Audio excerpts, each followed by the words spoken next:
flat major. But what is the corresponding minor?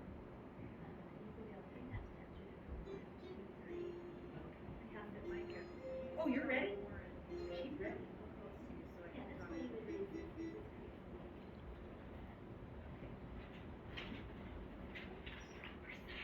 No, it's okay. We're hearing things through microphones backstage that you're not hearing, so. So we know we've been summoned and you may not know that.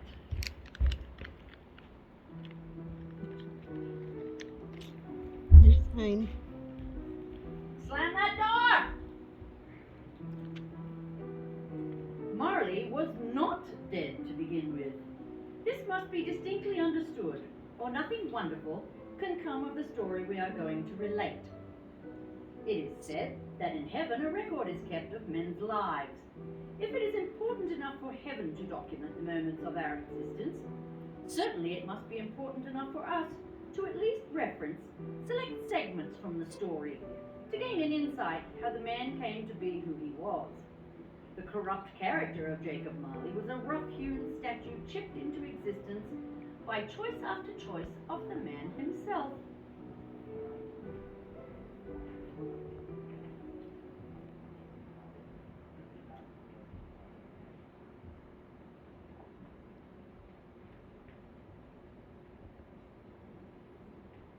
Come on out, Del. We have no guts, just pretend.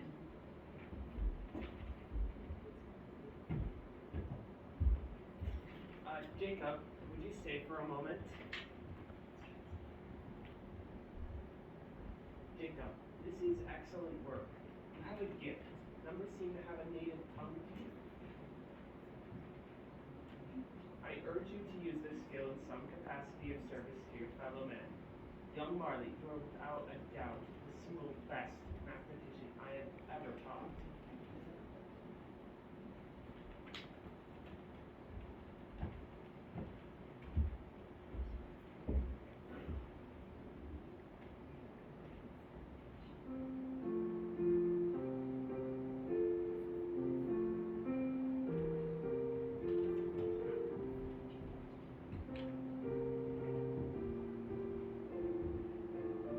Narrator!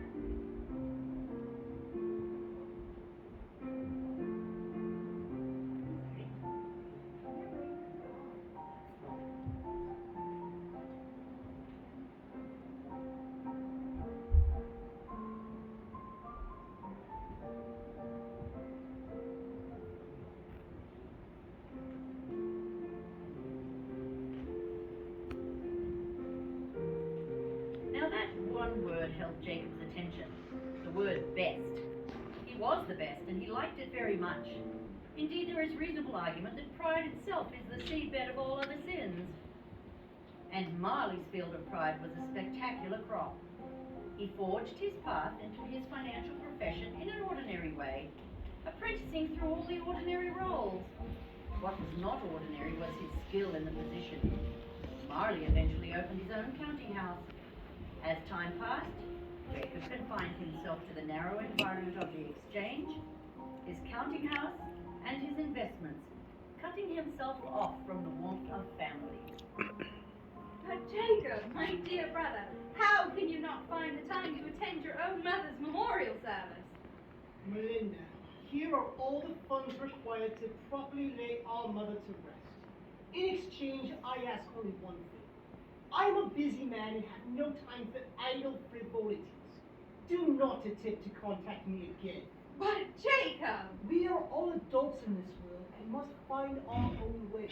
If you do not possess the industry, thrift, or intelligence to cover your own debts, that is your pit which you have dug yourself.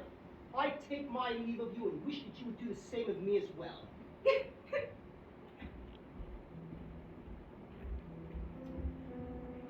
Marley never thought of them again. He was indeed an unpleasant man, wearing his greed in his countenance.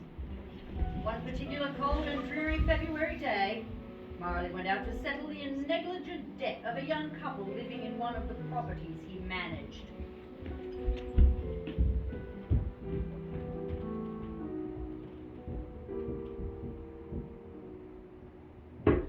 Mr. Cummings, know why I am here? Yes, I do. Come in. I am quite fine here. I would like to inform you that due to your late and insufficient payments, it is necessary that you vacate this house as you forfeited on your contract. But, Mr. Marley. Here is the eviction notice. You are to be out by end of day today. Mr. Marley, my wife is in no condition to find herself out, my wife is in no condition to pack our things, and even worse, to find herself out in the cold. We need only a month, 30 more days, and we will be out. I give you my word. Your word! Your word! This envelope is evidence of how you keep your word. But, Mr. Marley, you know my job at the factory was eliminated? That is not my business.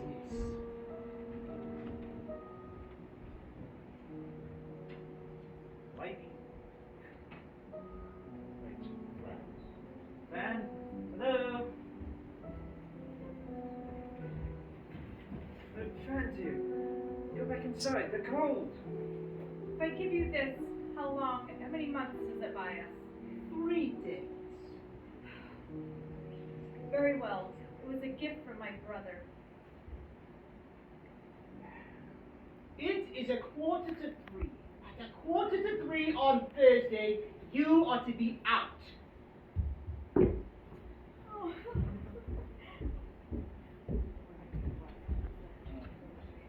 Goodbye. Wait, where do I put this thing? Stick it in my pocket.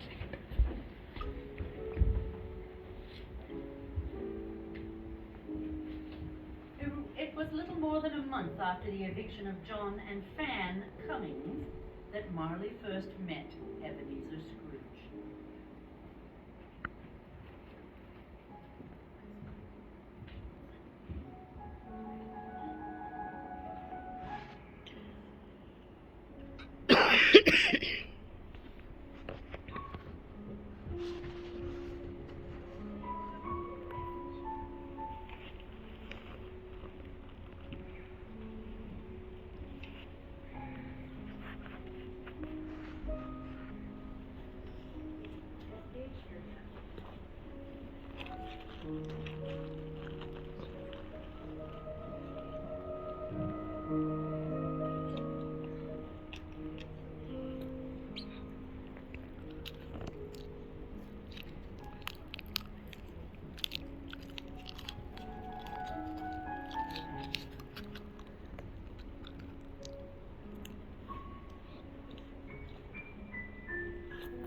Okay, funeral.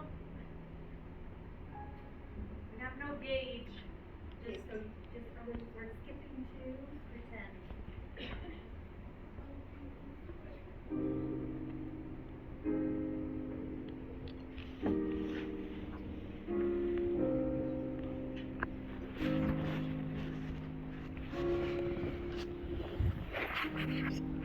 It's coming down the aisle.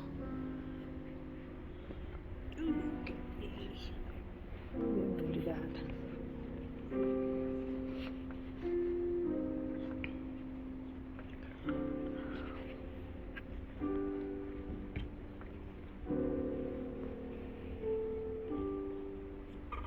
Meshach.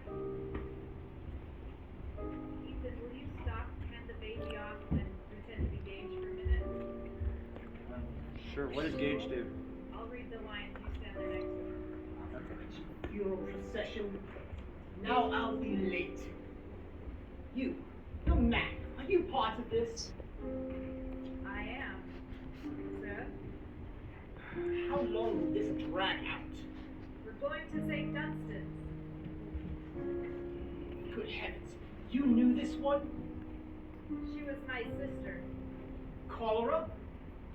No, in fact, it was the cold. Apparently, she lived on the street, and this weather that just passed took her.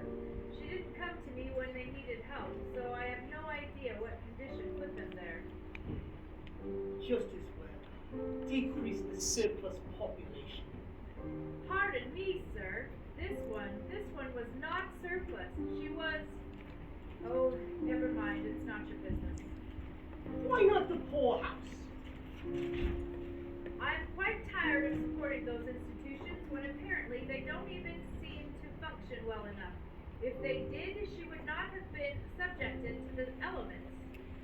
I agree. I find far too great a percent of my taxes goes to supporting the inland. Free housing, free food. It's no wonder they don't go out and work. You're dressed well to coming from Canada Town. What is it you do?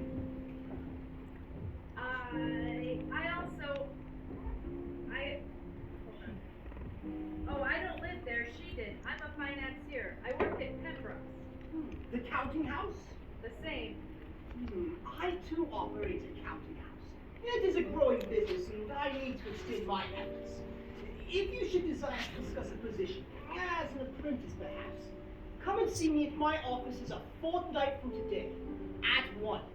If you have no interest, do not bother coming and trying to waste my time. I'm a busy man. I might come. Your name? Marley. Jacob Marley. Yours? Ebenezer Scrooge.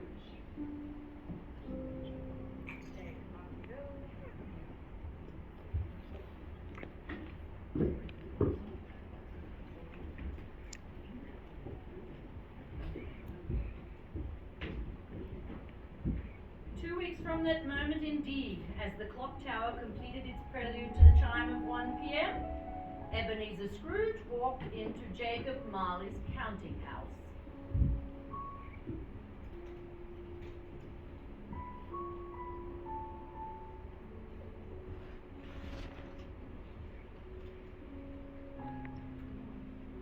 Is Gage here yet?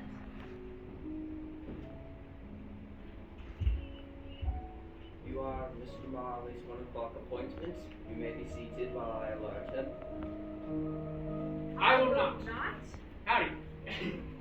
Perfect. There's Gage, right time down here. to sit and wait, and there is no time for me to be here. Mr. Marley! I've had this down.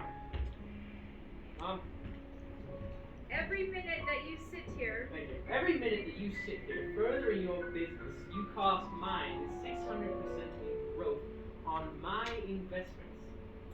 If the net worth of your business is not worth you discontinuing your work, then I suggest that I consider this cost of my time a waste and be on my way.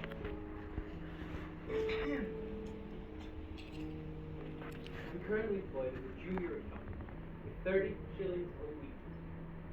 If you were my apprentice, I should gather you would work for no less. Assume I pay you 10% more. I'm not here to be your apprentice. I am here to be your partner. Ha! Are you married? No, Good. but I am engaged. I urge you, man, to reconsider. Love is perhaps the poorest of all investments. I will consider. Good.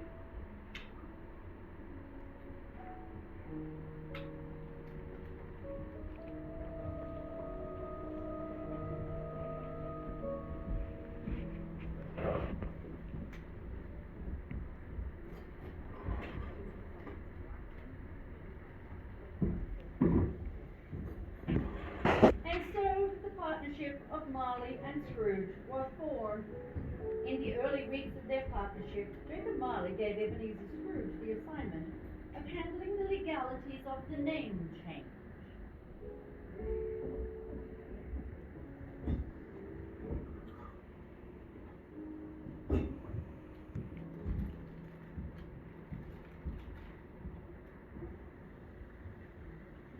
Ebenezer! Yes, This sign is wrong. Did you arrange this? I did. This is not our agreement. Our agreement is that we use both our names as the name of the business.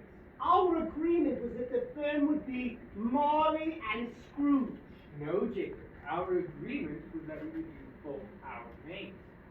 Marley and Scrooge was merely an example. I will redo the sign and have it arranged as you would like. But we will have to pay for another sign. Bah! Humbug!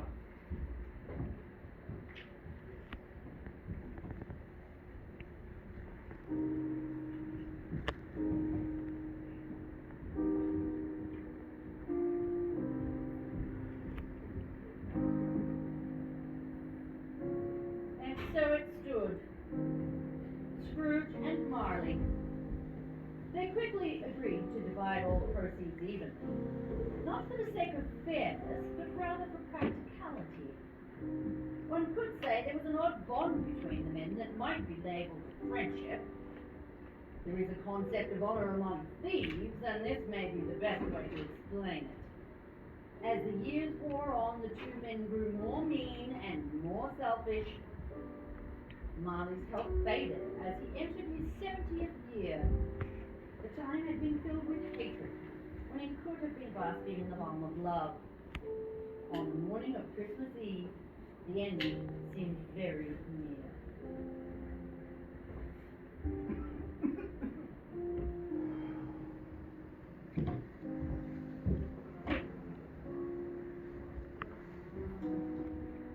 Mr. Scrooge, this will most likely be the day. I doubt you'll make it to Christmas morning. There's really nothing to do, Mr. Scrooge. I will be with my family north of London over the holiday and will not speak English. So if anyone is going to comfort to Mr. Marley in his final hours, I suppose it will have to be you. Well, I'm a busy man, Doctor. As am I, Mr. Scrooge. Where I can serve people dying, I do so. And when there's nothing left to do but comfort, I leave that to friends and family. And I don't suppose that anyone cares to comfort him. But that's none of my affair. You're correct. None of your business. I'll let you see yourself out. Okay, Doctor. Humbug. Jacob, I'm a busy man. I'm going to the office to get some work done. I'll be back this afternoon. If you decide to stick around till then, well, that's your choice. I'll take care of my business. You take care of yours.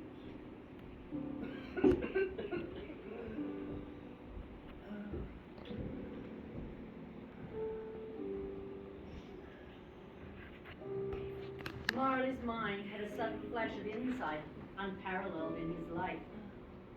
Jacob Marley realized that not one single soul on earth cared about him, thought of him, wished him well, or even wanted to say goodbye as he completed his life. Had he not asked for this? Was he not enjoying the solitude he had sought his entire adult life? Oh, how he craved a friend in his final hours.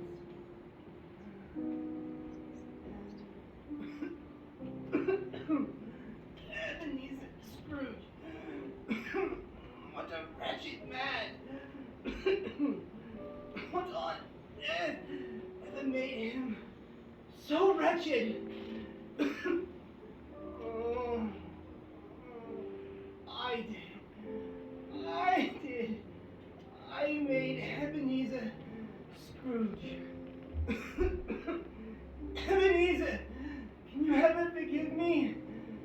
I forgive you all. But can you ever forgive me? Ebenezer, I'm sorry.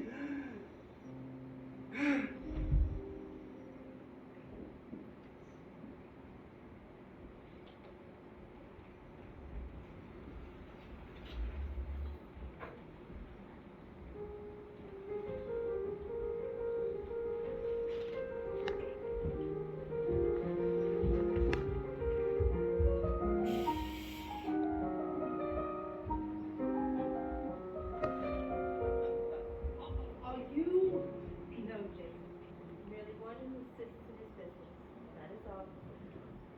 Spirit, this feeling I feel from you is so unusual, and yet there is familiarity to it. It's love, Jacob. Love. love. Spirit, this love, I have been a stranger to it. I dare say I should know nothing of it. And yet, as I sit here, I feel I know all about it. How can this be? Because, Jacob, you're completely surrounded by love. Unconditional, everlasting love. Spirit, I am not an ignorant man. I know how I have lived my life. I have not loved others. This love, comforting though it may be, I feel it to be my prosecutor. Love does not prosecute. It seeks neither revenge nor dominance. Love only accepts completely, without reservation. But Spirit, my mistakes.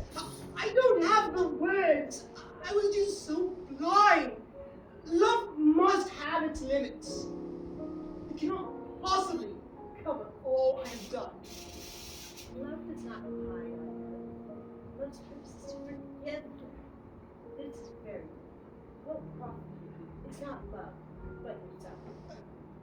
How so, Spirit? The clarity of truth will illuminate your soul with understanding, as it has already begun to do. But that understanding will be a burden as well. You had many opportunities to serve mankind. You know this. You did not turn those opportunities into any acts of kindness. Spirit, tell me why I am here and not down there. Your final moments on earth, you opened your eyes for the first time in a long time. Jacob, you apologized and you forgave. These are two of the greatest gifts one man can give another. But Spirit, there is one thing that I have done that I cannot stand the torment of without seeing resolution. It is what I have done to Ebenezer. At every turn I have led him astray. I have taught him my ways which I know are not yours. I have supported his greed. He yet lives, and my legacy of greed lives within him. Spirit, I fear it will be his doom in the end. What has become of Ebenezer Scrooge? When one chooses to live their life, choosing to take rather than give, to turn their back coldly rather than show mercy, such a spirit is consigned to wander the earth, to see what becomes of those who suffer for their lack of compassion, to feel the pain of unresolvable regret. This, Jacob, is that. Spirit, if you stand for the good in all men, you must allow me to do something to help save Ebenezer. Jacob Marley, I will tell you what you can do. But once you hear and understand, I do not know you will want to take that path. What is it? Hold nothing back from me. If you choose this path, you will be resigned to the dreary wandering you spoke of, and you must face the evidence of your life. It will not be easy. You may even forget about it, as your faith with sorrow will be. I understand. You must then be successful in making everyone listen. Spirit, I can do it. I can make you understand. I think I know the language of what is left of his soul. Spirit, how much time does Ebenezer have? His body is old. Works, his heart is hard. He has not long. That's all I would say. I must undo the damage that I alone have done. I choose to wander. This path is not an easy one. Remember, you chose this. Farewell, Jacob Marley. Thank you.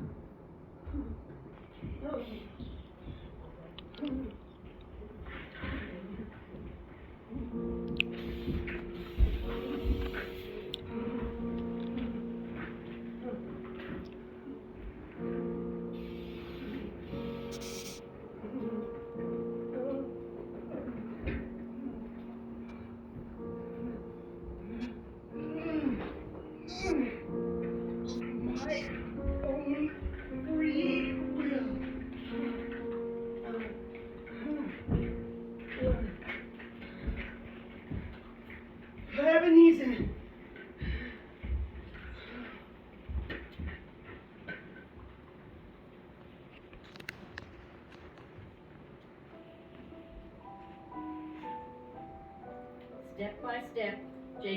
looked into the present and the future of those who suffered because of his past. Each visit was another death.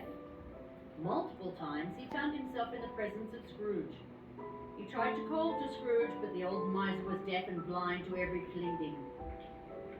Marley lost most of his sense of time, except for one season, Christmas. For each time he found himself with Scrooge, he was surrounded by the wreaths, holly, food, and general well-wishing of the holiday. Jacob came to learn that it would be his lot, during the season known for softening men's hearts, to spend that time with the hardest heart of all. He saw Scrooge growing older, and in that aging, watched the crust continue to form on him, insulating Ebenezer from any possible love in the world that might have resuscitated his ailing conscience.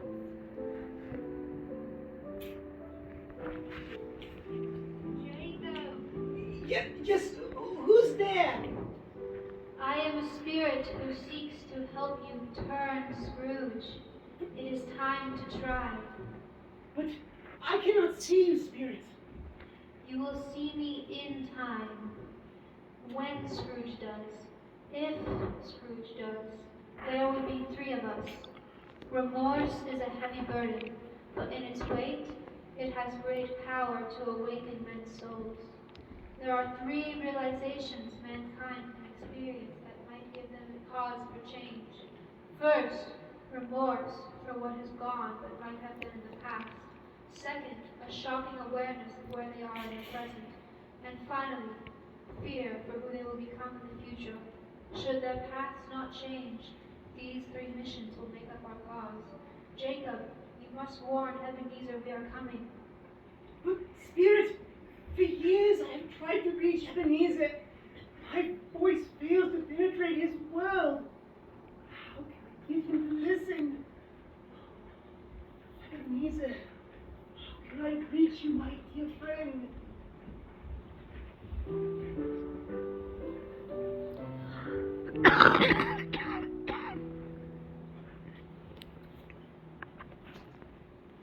Marley was dead to begin with.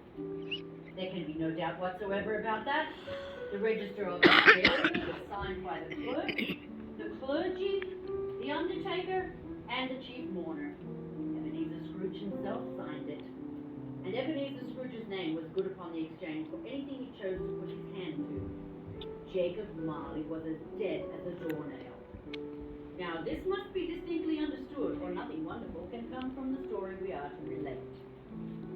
Truth be told, Scrooge only mourned that the expenses of the funeral, such as it was, would be left to him. Why, Scrooge the old miser would never even bother to purchase paint to remove Marley's name from the sign on top of the warehouse door of their firm, so there it stood for years afterwards, Scrooge and Marley. Sometimes people new to the business called Scrooge Scrooge and sometimes Marley, but he answered to both. It was all the same to him. Oh, but he was a tight-fisted hand at the grindstone, that Scrooge. A squeezing, wrenching, grasping, covetous, clutching old sinner. External heat and cold had little influence on Scrooge. No warmth could warm him, no wintry weather chill him. He always carried his own low temperature with him, and it didn't thaw 1 degree, not even at Christmas. But what did he care? It was rather what he liked, to edge his way along the crowded paths of life, warning all human sympathy to keep its distance. Once upon a time, of all the good days of the year, on Christmas Eve, old Scrooge arrived at his counting house. It was cold, bleak, biting weather, foggy withal. The cold came pouring in at every crack and keyhole. His clerk sat at a dismal little desk, copying letters. Scrooge always kept a very small fire, so small that it looked as if it were but a single coal. But his clerk could never replenish it, for Scrooge kept the coal scuttle on his side.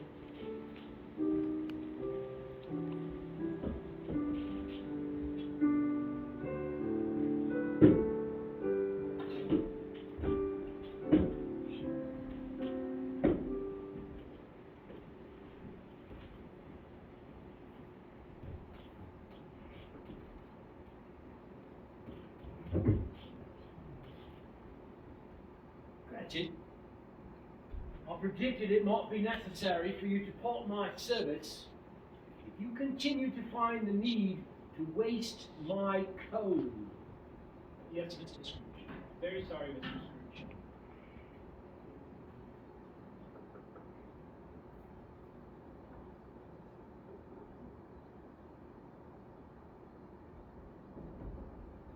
And so the clerk donned his scarf and tried to warm himself at the candle. He failed.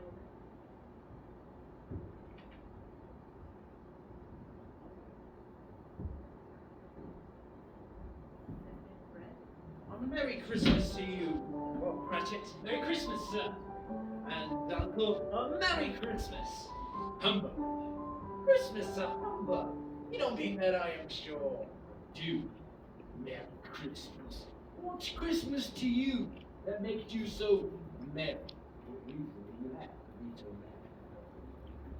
merry? Come then, what right do you have to be so dismal? You're rich enough. Humbug.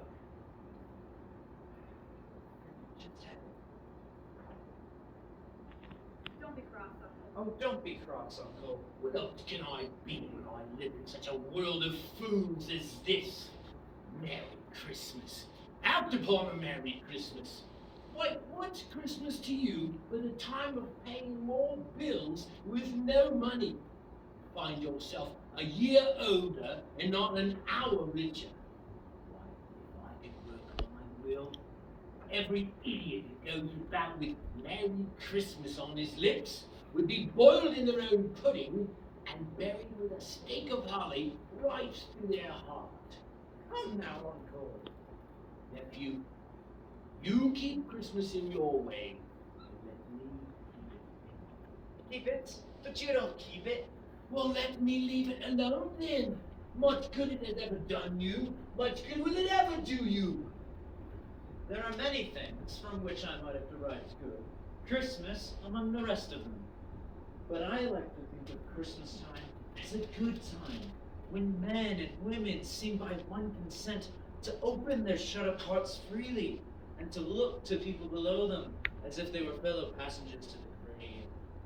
And therefore, Uncle, though it has never put a scrap of gold or silver in my pockets, I think it has done me good, and will do me good, and I say God bless it! Hear, hear.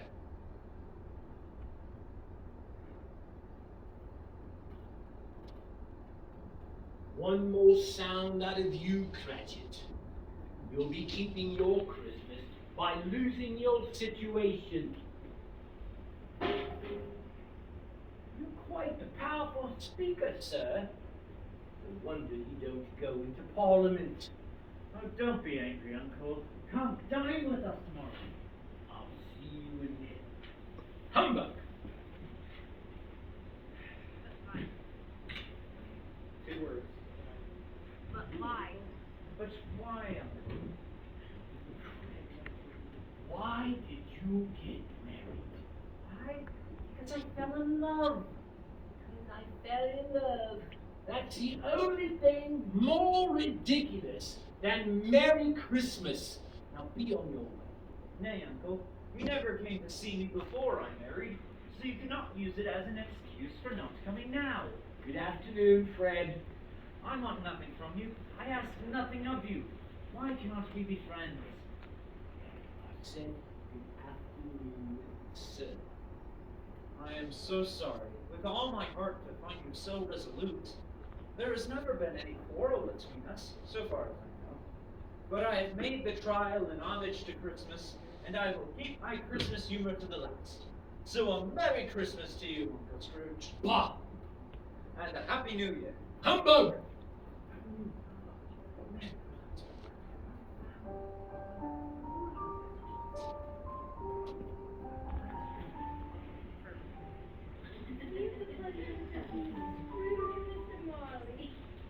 Mr. Morley died 7 years ago.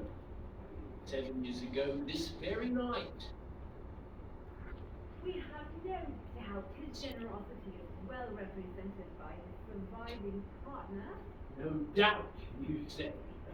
At this festive season of the year, Mr. Scrooge, it is more than usually desirable that we should make unsightly in the spirit or in destitute, if they were regularly satisfied, many thousands are in want of common necessaries, hundreds of thousands are in want of common comforts, sir. Are there no prisons? Plenty of prisons. And the union workhouses are still in operation? Oh, very busy, sir. Though I wish I could say they were not. And the treadmill and the poor law in full vigor then? Yes, very busy, sir. I was afraid from what you had said at first that something had stopped them in their useful course. I'm very glad to hear it. A few of us are endeavoring to raise a fund to buy the poor some meat and drink and means of want. We choose this time above all others when not as keenly felt. What can we put you down for? Nothing. Oh, you mean you wish to remain anonymous? I wish to be left alone. Since you ask me what I wish, ladies, that is my answer. I don't make myself merry at Christmas, and I can't afford to make idle people merry either. I support the establishment I mentioned. If people are badly off, they must go there. But sir, many can't go there, and many would rather die. Well, if they would rather die, then let them do it and get on, no, and decrease the surplus population. Besides, that is not my business.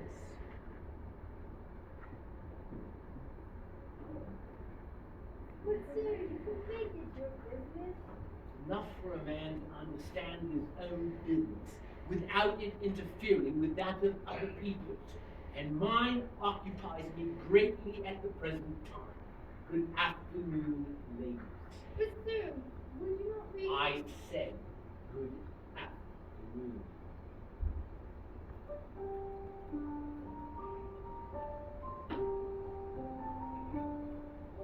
Humbug.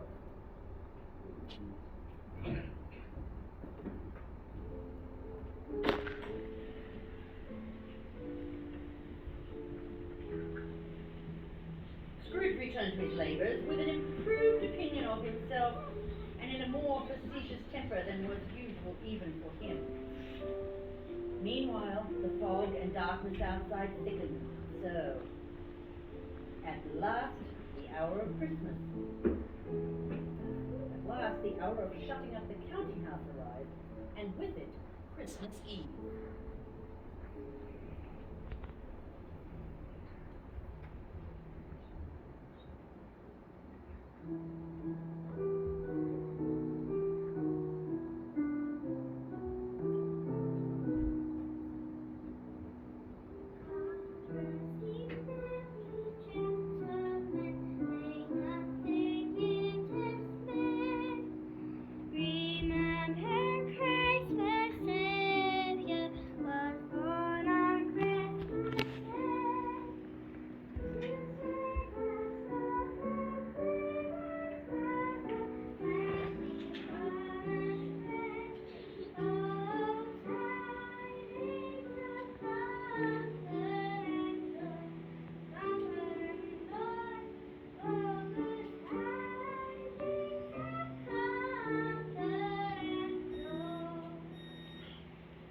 You there, go. There is no begging on this corner. Off with you, and take that wretched song you sing with you. I suppose you'll be wanting the whole day off tomorrow. If it's not too inconvenient, sir. Well, it's not convenient, and it's not fair.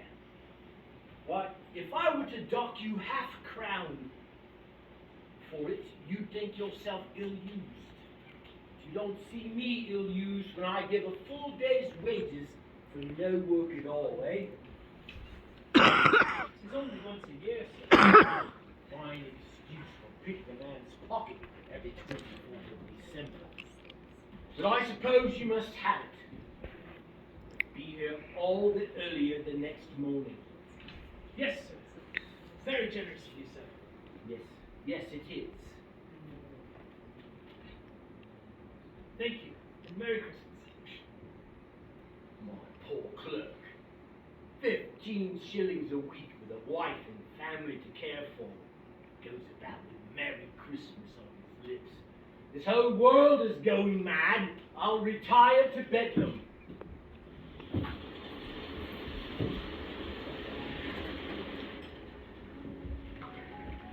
Spirit, I never knew Scrooge had a nephew.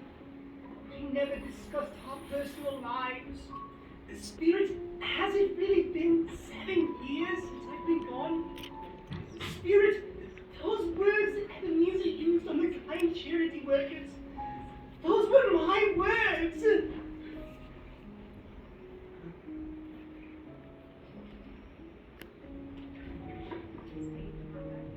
Spirit, have you forsaken me?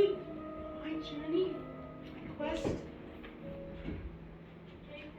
That was a chance for Ebenezer Scrooge.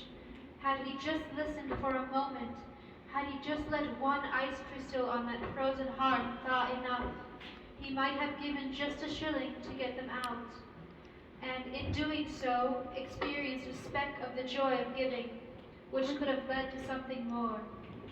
Unlikely. Yes, but that is why we help, because it is unlikely otherwise. These chances are all trying to help him, like this one. Which one? Listen.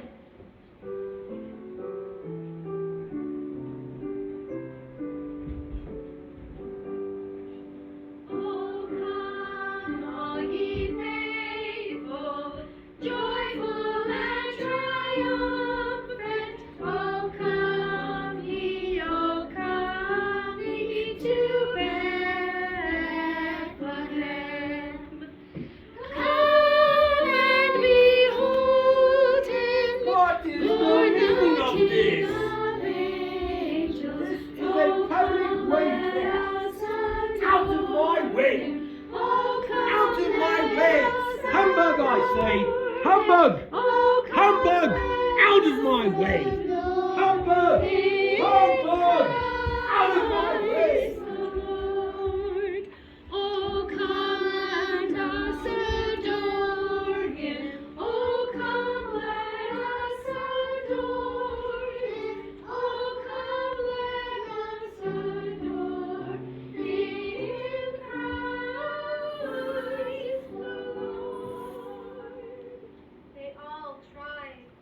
The carolers, were they all prompted too? Are spirits really so involved in men's lives? Mankind is involved in men's lives. We only help them to know how. Ebenezer.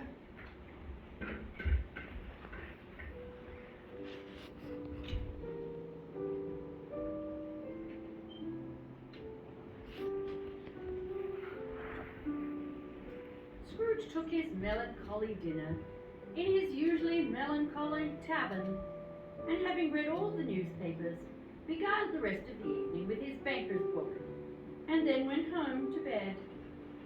He lived in chambers which had once belonged to his deceased partner. They were a gloomy suite of rooms, and the yard was exceptionally dark this night. Now it is a fact that there was nothing at all particular about the knocker on the door. Let it also be borne in mind that Scrooge had not bestowed one thought of his 7 years dead partner since earlier that afternoon. Scrooge, having put the key in the lock of the door, saw in that knocker, without it undergoing any process of change, not a knocker, but the face of Jacob Marley.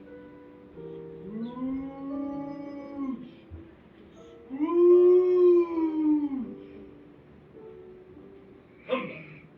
Humbug, I say. Scrooge entered the house and slammed the door behind him. The sound resounded through the house like thunder. He fastened the door, walked across the hall, and lit a single candle to guide him through the unlit house. Up the stairs Scrooge went, not caring a button for the darkness.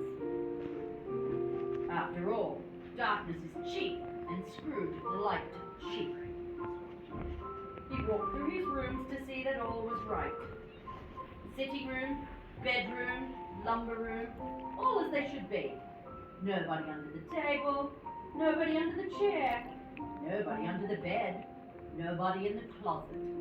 Quite satisfied, he closed his bedroom door and locked himself in, which was not his usual custom. Thus, secured, in his dressing gown and his nightcap, he sat down before the fire to take his evening gruel.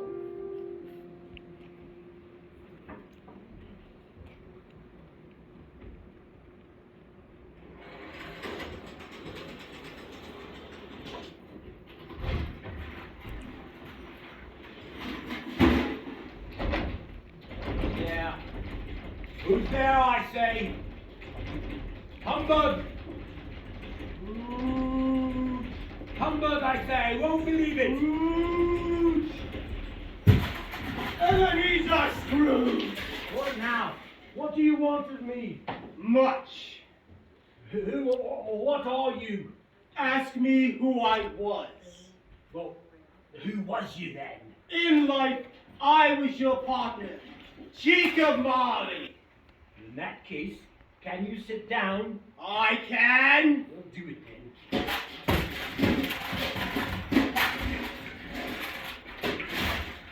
You don't believe in me? I don't. Why do you doubt your own senses? Because a little thing affects them.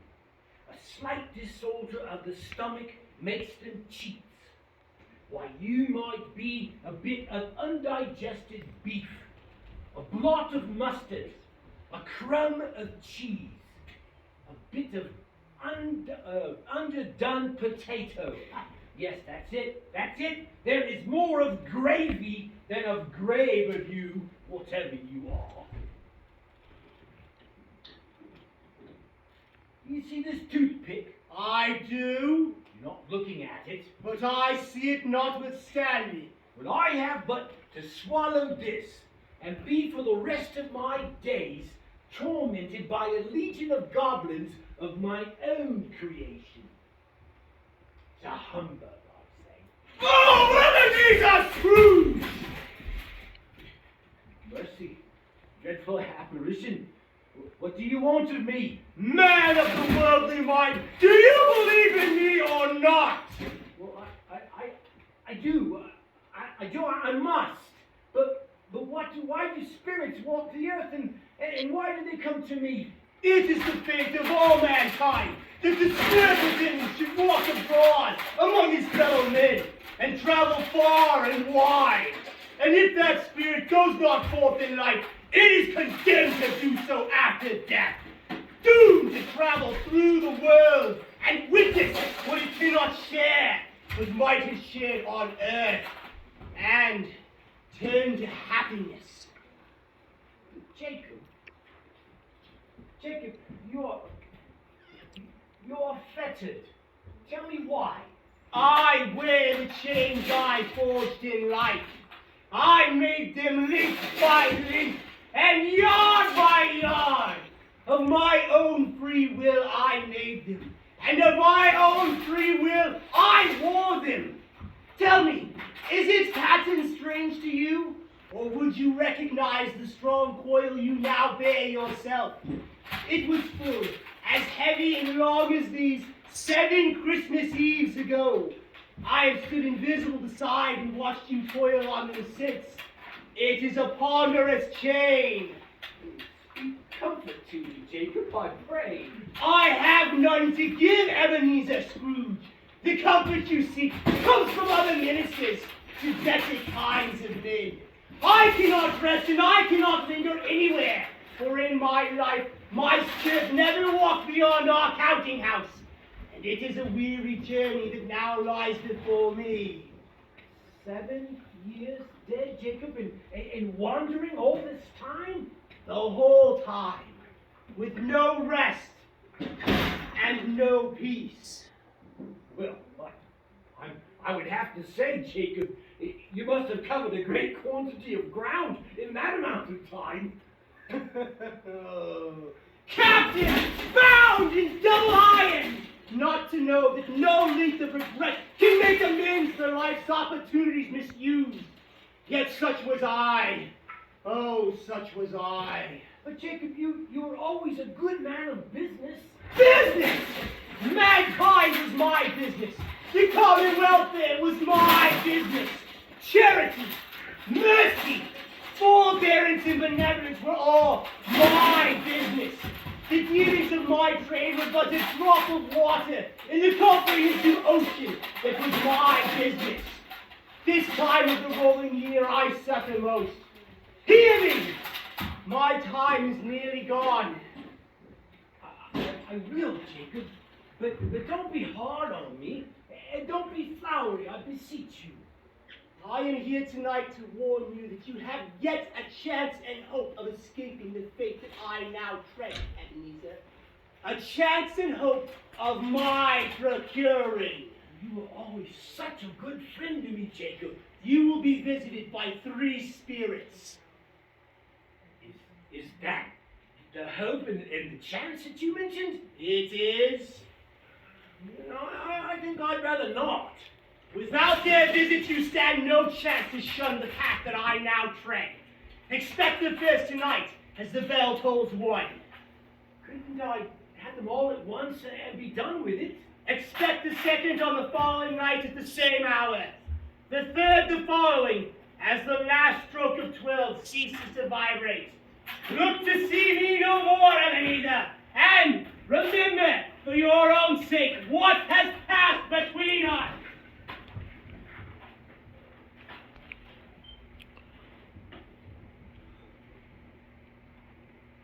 Humbug!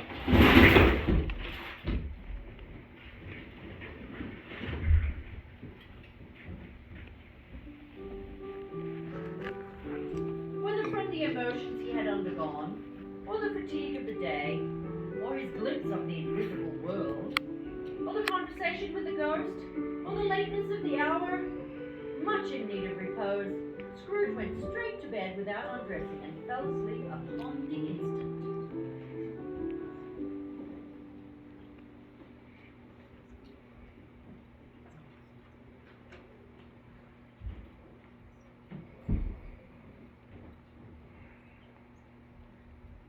Ding dong, ding dong. Dong.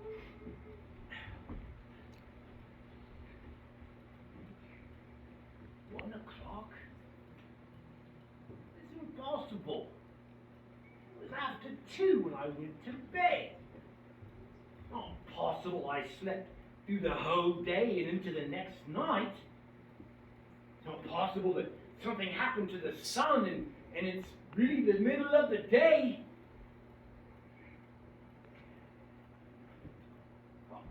Are you the spirit whose coming was foretold to me? I am. Who or what are you? I am the ghost of Christmas past. Long past? No, your past. Spirit, that light. Could you not put a cap on it and cover it? Would you dare put out with worldly hands the light that I give? Why, apologies, Spirit. I meant no offense. What business brings you here? Your welfare. I am obliged, Spirit, but I can't help but think that a full night of uninterrupted rest would be more conducive to my welfare. Your reclamation, then. Rise, take heed, and walk with me. Spirit, are you going to exit through the window? You forget, I am mortal and liable to chip on my blanket. I'm liable to fall. Bear but the touch of my hand, and you shall be upheld.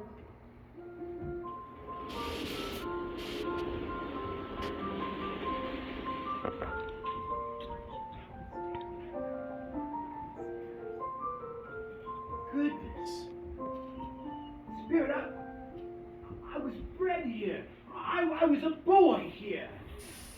What is that upon your cheek? And is your lip trembling? Oh, it's nothing, Spirit. Nothing at all. Lead me where you will. You remember the way. Remember it. I could walk it blindfolded. Strange, then, that you have forgotten it for so many years. I know those boys. Boys, it's me! Ebenezer! Over here, boys! These are but shadows of the things that have been.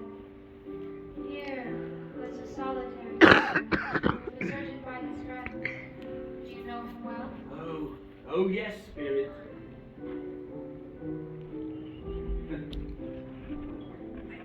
I'm reading Ali Baba. Dear old honest Ali Baba. And now I've got Robinson Crusoe. Oh, I remember this particular Christmas quite well. I was left all alone with only those characters to keep me company. Oh, my poor former self. Poor boy. What is the matter? There was a young child singing a Christmas carol outside my business tonight, and I just wish I could give it something, that's all. Let us see another Christmas. Ebenezer! Ebenezer! DJ, brother! I'll come to bring you home, brother. Bring you home. Home, little fan? Yes, home. Home for good and all. Home forever and ever. Father is so much kinder than he used to be. That home is like heaven. He spoke so gently to you one day at night when I was going to bed that I was not afraid to ask him once more if he might come home. And he said yes, you should. And sent me in a coach with you. And you're to become an apprentice and go into business and never come back again. But first we need to be together all Christmas long and have the merriest time in all the world. You've become quite a young woman, little fan. Here, a present for this Christmas. Why, thank you, Ebenezer. It's beautiful. Now come, we will go to your trumpet sing. Come.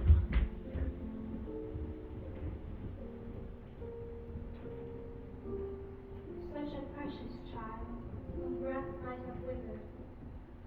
I'll not gainsay it. She grew up and died, and as I think, had children. Just one child. True, your nephew, Fred. Yes. What is the matter? Oh. I would just like to remember my line.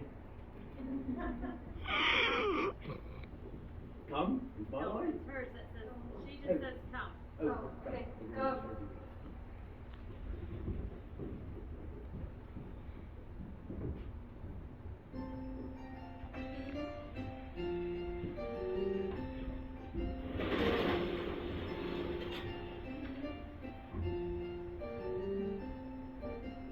Do you know this place? Know it? I apprenticed here. Mr. Wilkins! Mr. Scrooge! It's Fezziwig! Dear old Fezziwig, bless me, alive again! Ebenezer! Richard! Richard Wilkins, to be sure. There he is, bless me. He's quite attached to me, this Richard. Yo ho, my boys. Time to close up. No more work tonight. Christmas Eve, Richard. Christmas, Ebenezer. Let's have the show up before a man can say Jack Robinson. Clear it away, my lads.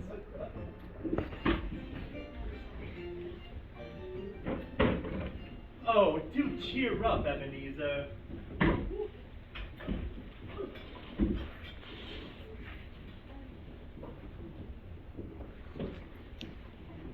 How about a dance? Oh, yes!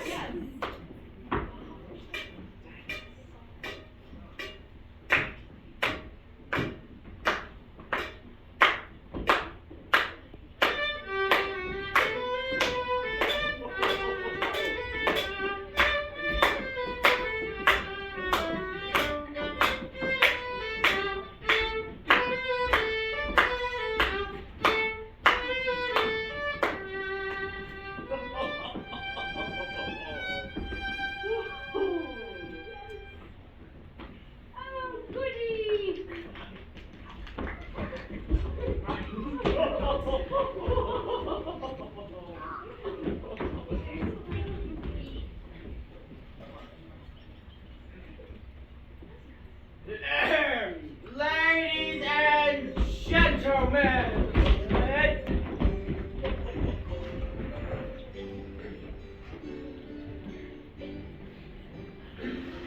ladies and gentlemen, I bid you raise a glass to our most gracious host this Christmas Eve, Fezzy Wing!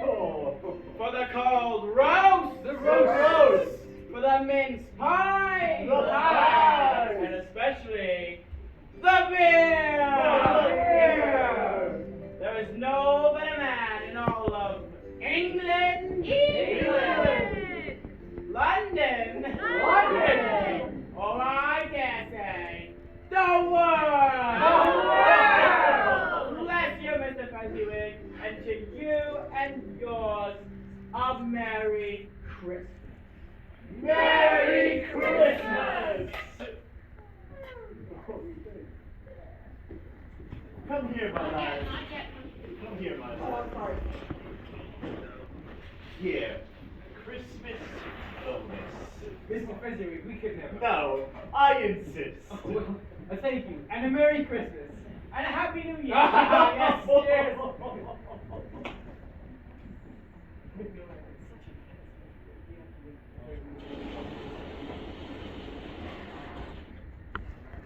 Fezziwig has spent quite a few pounds, 3 or 4 perhaps.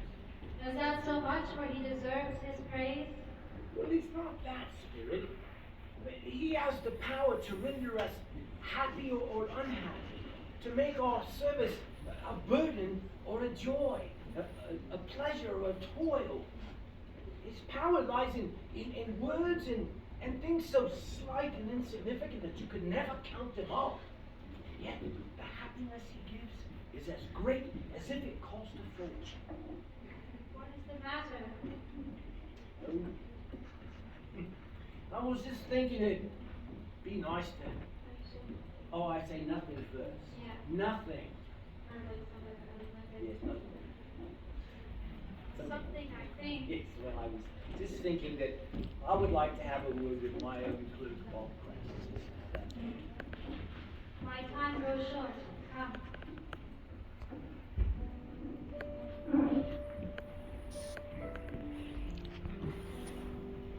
It matters little, Ebenezer. To you, very little. Another idol has displaced you. Well, what idol is displaced you? A golden one. My dear, this is the even-handed dealings of the world. There is nothing on it so hard as love. You fear the world too much. I've seen your noble aspirations fall off one by one until the master passion gains and grosses you. And what of it? I am so much wiser because of it. I have not changed towards you. Our contract is an old one, and the only one that should be of consequence. When it was made, we were both poor and content to be so. When you're changed, when it was made, you were another man. I was a boy. Your own feeling tells you you're not the same. I am. That which promised happiness when we were one in heart has brought me misery. Now we were two.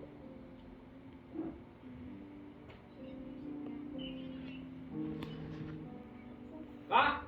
What's the line? Oh, I walked away from it.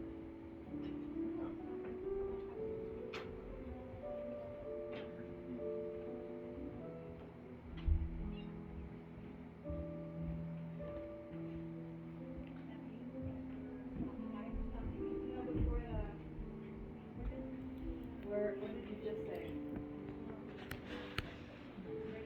We're both one heart.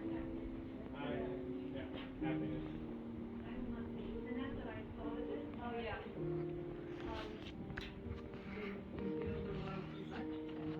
Yeah. We're standing, it's at the I am that she says that. I am. Your own feeling tells you that you're not the same. I am. That which promised happiness. When we're one in heart has brought me misery, now that we're two.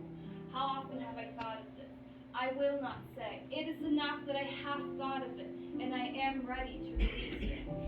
Have I ever sought release from a contract? And words, no, never. In what then? In your changed nature, in your altered spirit, in everything that made my love of any worth of value in your sight.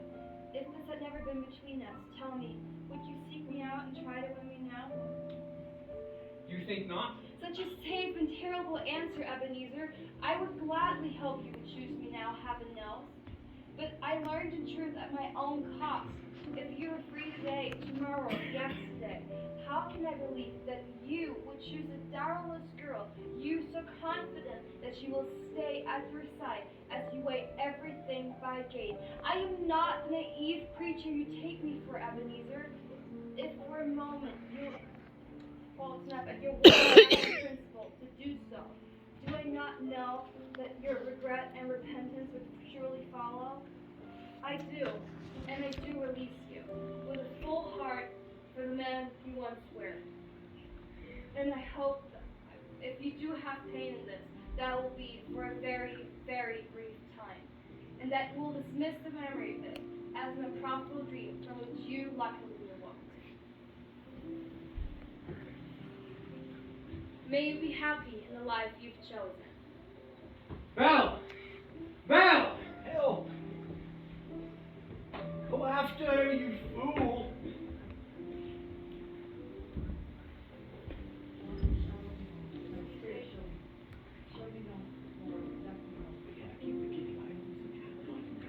Spirit, conduct me home. Why do you delight to torture me so? One shadow more. No! I don't want to see it! I won't see it! Well, my darling.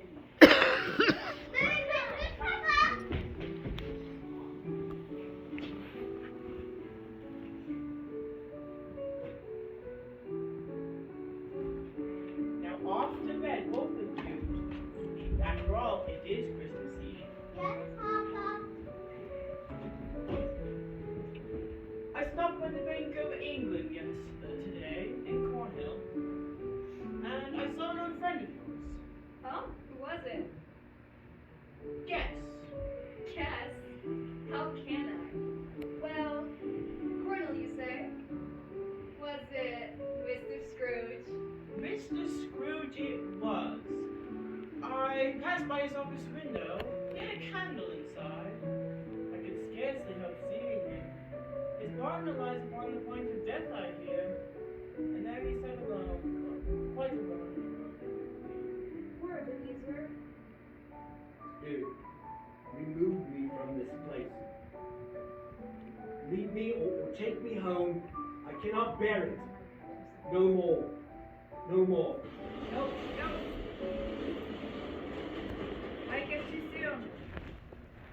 Ava has a line right there. You want me to open it? No.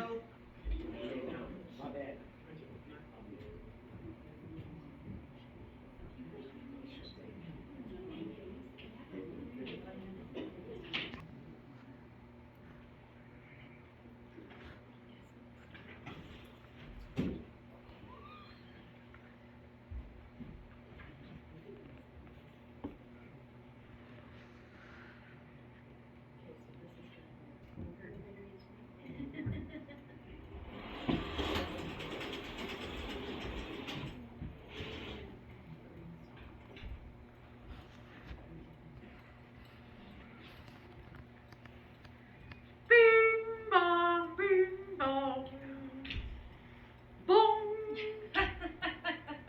No!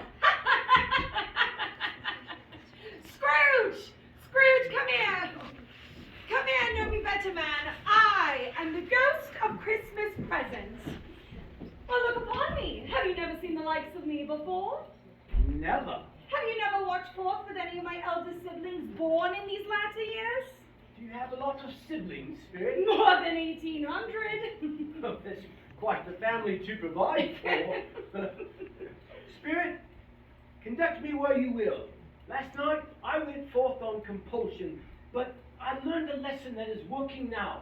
So if you have aught to teach me, let me profit by it. Touch my staff.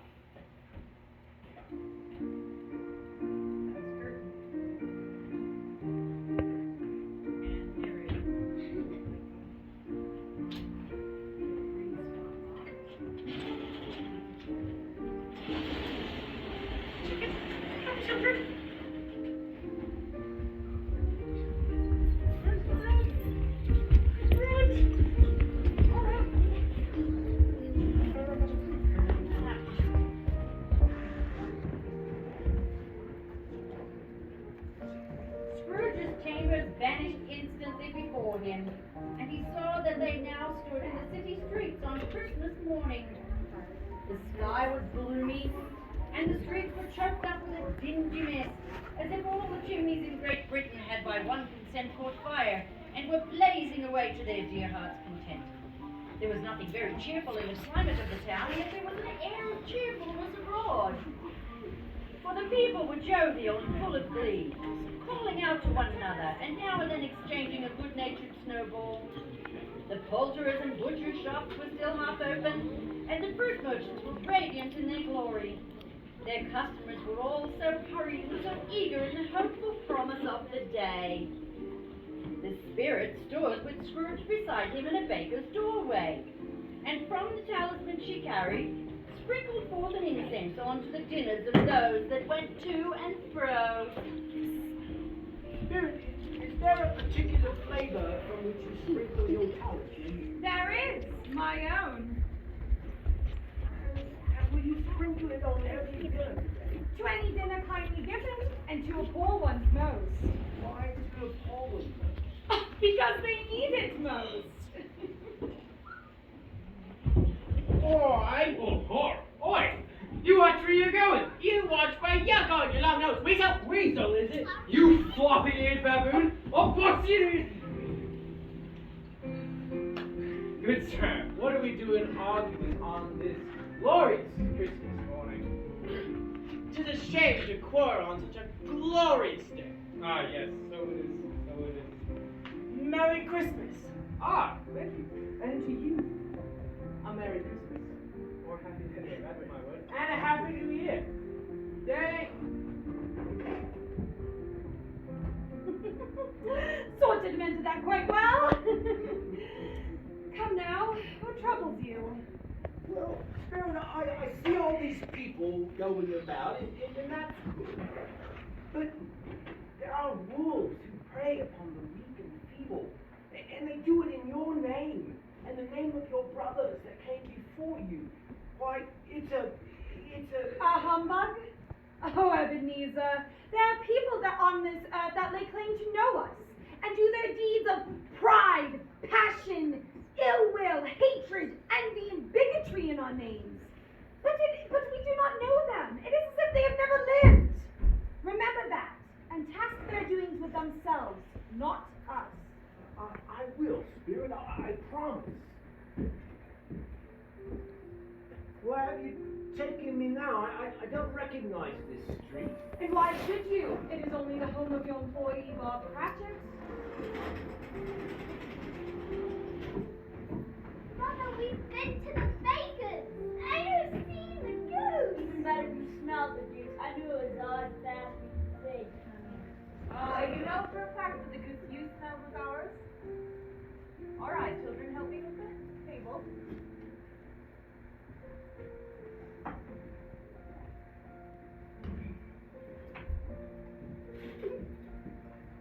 Wherever is your father and your brother Tim? And Martha? She wasn't this late last Christmas Day by half an hour.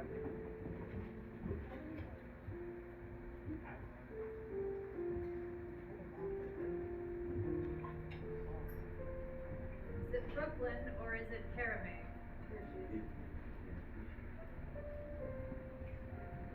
Here's Mother, Mother. Martha, there's such a goose at the baker's. Such a goose, you say? Merry Christmas, sisters. Merry Christmas, Peter. And Merry Christmas, Mother. Why, bless your heart alive, my dear. How late you are. Well, we had a great work of deal last night, so had to clear away this morning. Never mind, so long as you're here. Sit you down before the fire and have a warm. Oh no, there's Father coming.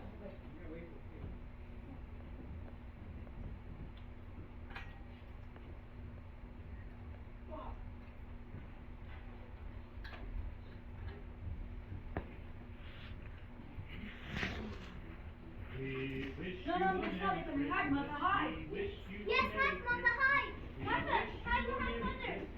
And a happy new year. Merry Christmas, my dears. Merry Christmas, dear. Merry Christmas, Father.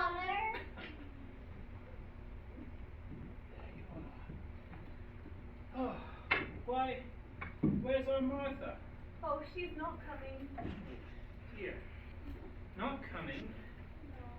Not coming on Christmas Day. Oh, here I am, Father. Merry Christmas.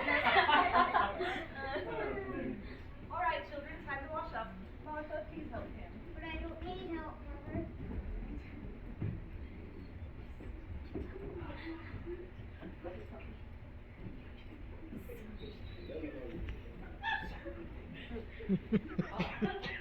And how did Tim behave at church today? Oh, as good as gold and better. You know, somehow he gets thoughtful, thinking by himself so much. And he thinks the strangest things you ever heard.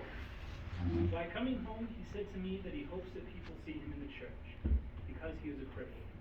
He thought it might be good for them on Christmas Day to remember who it was that made lame men walk and blind men see. Oh. He's getting stronger and stronger, I think. I see it day by day. Oh, children, get the door. Should be late for school.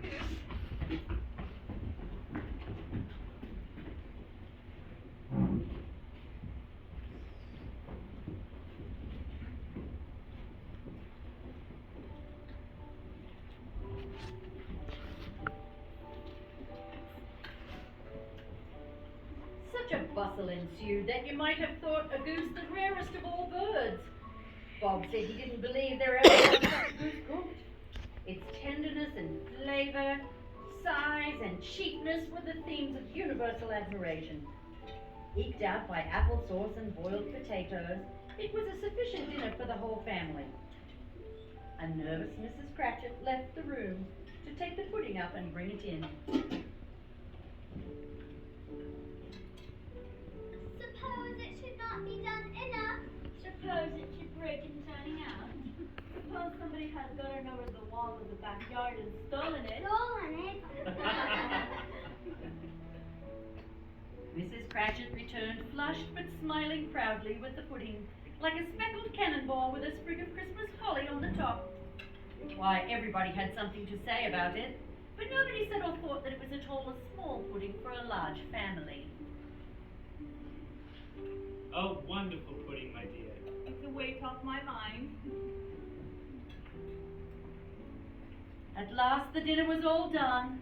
Bob served out the hot punch with beaming looks, while the chestnuts on the fire sputtered and crackled noisily.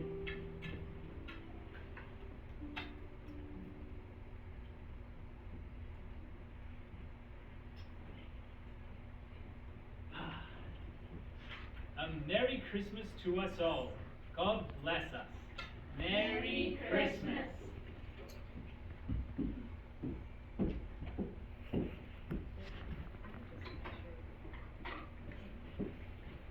Spirit, tell me, does Tiny Tim live?